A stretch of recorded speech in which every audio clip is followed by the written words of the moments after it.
Marathi films, Marathi चित्रपट यांची writing is always strong, always. And I love all Marathi actors की वो लोग थिएटर में स्ट्रॉन्ग रहते हैं. तुम्हाला 10वीची कंपास पेटी आता माझे 3-4 वर्षापूर्वी एका मित्राने दिली. मी ती ओपन केली तर जुना वास आला. त्याच्यावर वेळापत्रक लिहिलं होतं, मराठी पहिला तास, दुसरा गणित. आणि ती अशी जुनी वस्तू पाहून इतकं मला रिलेटेबल वाटलं की मी त्या काळातच गेलो.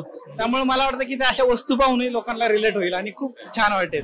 की शाळेच्या या वयामध्ये ना हे एक होतं, पण ते पालकांबरोबर म्हणजे पेरेंट्स बरोबर टीचर्सनी ते समजून घेणं आणि पॉझिटिव्हली समजून त्याचा अपमान न करता ते समजावणं. नमस्कार मंडळी, मी अनिरुद्ध महेश गांधी महा MTV मध्ये तुमच्या सर्वांचं स्वागत करतो. तर आज आपण इथे आलेलो आहोत इलू इलूच्या ग्रँड प्रीमियरसाठी. चला तर मग आपल्या इथे उपस्थित असलेल्या काही कलाकारांची आपण एक मुलाखत घेऊया.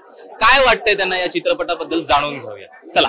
सिने अभिनेते संकेत मोरे आपल्या सोबत आहेत, तर आपण त्यांना विचारूया की सर तुम्हाला चित्रपट कसा वाटला. नमस्कार, मी अभिनेता संकेत मोरे आणि खरंच खूप कमाल सिनेमा आहे आणि स्पेशली इलू इलू 1998 काळ दाखवलाय.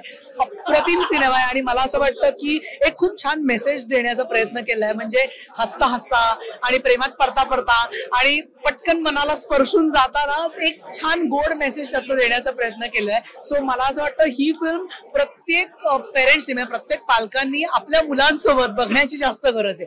आणि मला असं वाटतं सगळ्या शाळेतल्या जी मुलं आहेत त्यांनी त्यांच्या टीचर्सनी आणि त्यांच्या त्या प्रत्येक विद्यार्थ्यांनी ही फिल्म बघावी. तर तुम्हाला तर हा फिल्म बघताना तुमचा देखील शाळेतला किंवा कुठला तरी जुना एक किस्सा आठवला असेल तर होतं की तू हा प्रश्न विचारशील.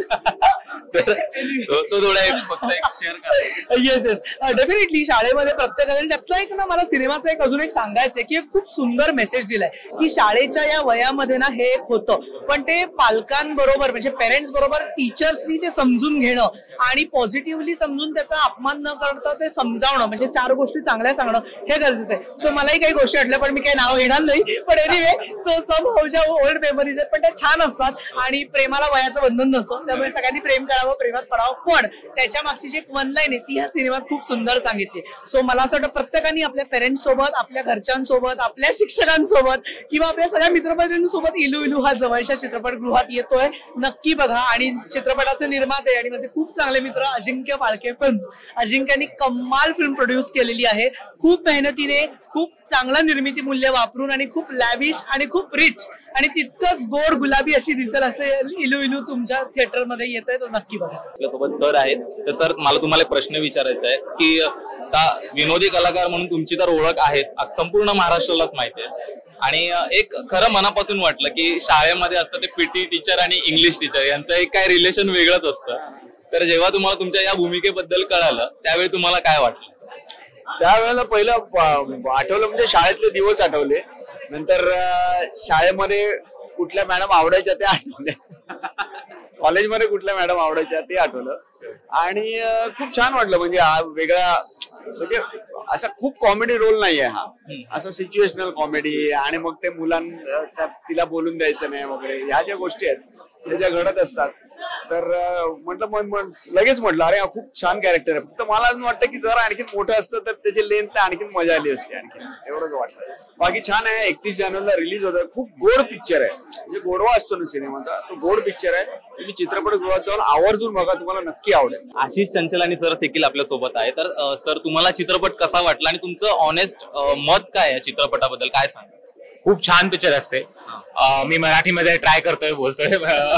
बट अगर if I tell it's one of the funniest films मी बघितले असते लास्ट 5 years मध्ये. खूप छान पिक्चर असते.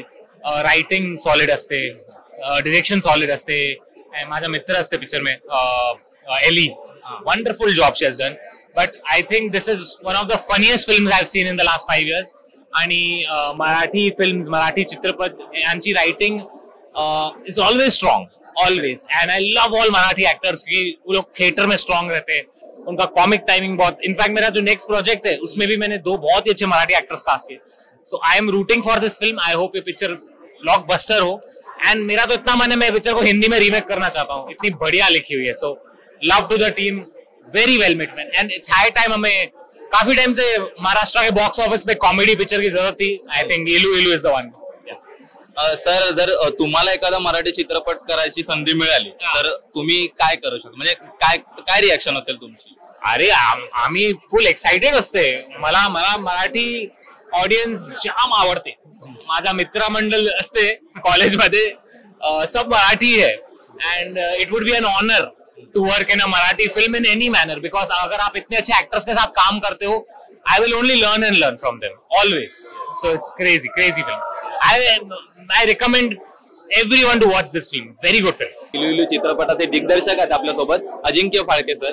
तर सर कसा वाटला तुम्हाला चित्रपट पहिल्यांदा पाहून, आणि तुमचा पहिला चित्रपट आहे जो तुम्ही दिग्दर्शक केला, तर तुम्हाला कसं वाटतं?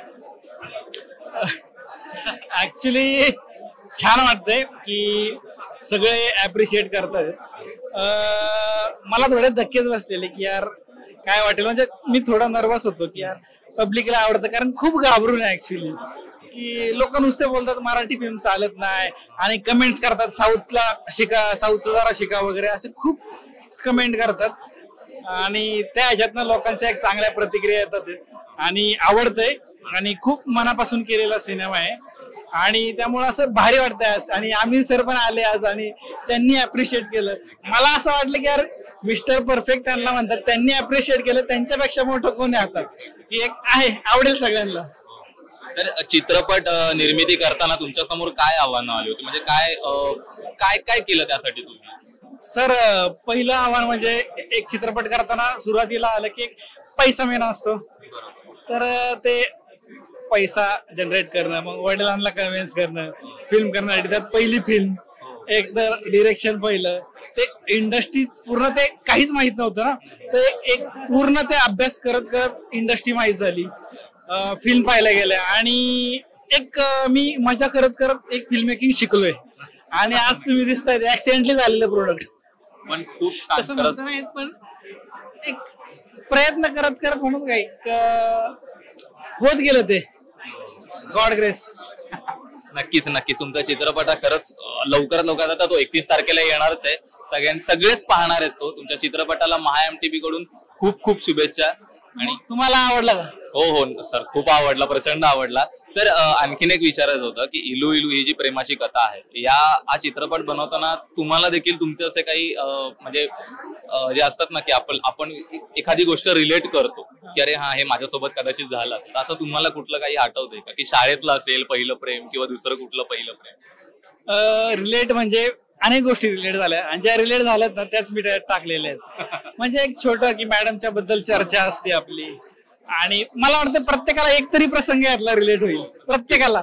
भले सगळे प्रसंग नाही होणार, कारण त्या 3 वेगवेगळ्या स्टोरी वेगवेगळ्या जनरेशनच्या, तर त्या जनरेशनच्या माणसाला ती एक गोष्ट रिलेट होणार आणि रिलेट झालं की खूप भारी वाटतं. म्हणजे आता मी एक गोष्ट सांगतो, एक फास्ट मध्ये सांगतो की मला 10वीची कंपास पेटी आता माझे 3-4 वर्षापूर्वी एका मित्रांनी दिली. मी ती ओपन केली तर जुना वास आला, त्याच्यावर वेळापत्रक लिहिलं होतं, मराठी पहिला तास, दुसरा गणित, आणि ती अशी जुनी वस्तू पाहून इतकं मला रिलेटेबल वाटलं की मी त्या काळातच गेलो.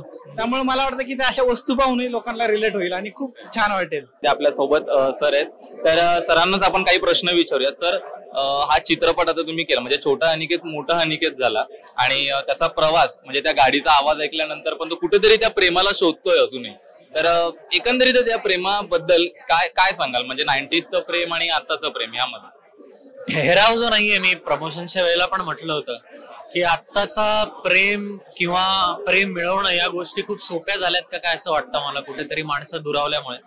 पण ती पूर्ण प्रोसेस नव्याने तुम्हाला जगता येईल. आज मी पण स्वतः पहिल्यांदा प्रीमियरला अख्खी फिल्म म्हणजे फायनल प्रोडक्ट मी पण पहिल्यांदा बघितलं, आणि एक नट म्हणून मला खूप छान वाटते की ज्या गोष्टीवरती, ज्या टीमवरती विश्वास ठेवला होता ते सगळं सत्यात उतरलंय, आणि एक खूप बाप फिल्म महाराष्ट्राला 31 जानेवारीला बघायला मिळणार आहे. चित्रपटादरम्यान तुम्ही तुमची जी भूमिका साकारली त्यावेळी तुमच्या समोर काय आव्हानं आली, म्हणजे काय फेस केलं, किंवा तुम्हाला तुमचा एखादा प्रसंग आठवला का की अरे हा मी पण असंच काही? तर सांगू का, आता मी त्या फिल्मचा रवंथ सगळं चालू आहे, त्यामुळे या प्रश्नांची उत्तरं नाही देता येणार, पण मी लोकांना एवढंच सांगेन की तुमच्या आयुष्यातलं पहिलं प्रेम तुम्हाला नक्की ही फिल्म बघितल्यावर आठवेल. आणि ही फिल्म मुळात एक 1998ची वाटतच नाही, याची ती ब्युटी आहे, ती इतकी रिलेटेबल झाली आहे, आणि काय फॅब्युलस दिसलेत सगळे, काय फॅब्युलस मोमेंट्स क्रिएट केल्या दिग्दर्शकाने फिल्ममध्ये. इट्स रिअली नाईस, आणि 31 जानेवारीला थिएटरमध्ये जाऊन बघावी अशी ही फिल्म येते. प्लीज सगळ्यांनी बघा. तर मंडळी, तुम्हाला या कलाकारांसोबतच्या झालेल्या गप्पा कशा वाटल्या हे आम्हाला कमेंट करून नक्की कळवा आणि महा MTVच्या युट्यूब चॅनलला सबस्क्राईब करायला विसरू नका. इथेच थांबूया. नमस्कार, मी अनिरुद्ध गांधी. धन्यवाद.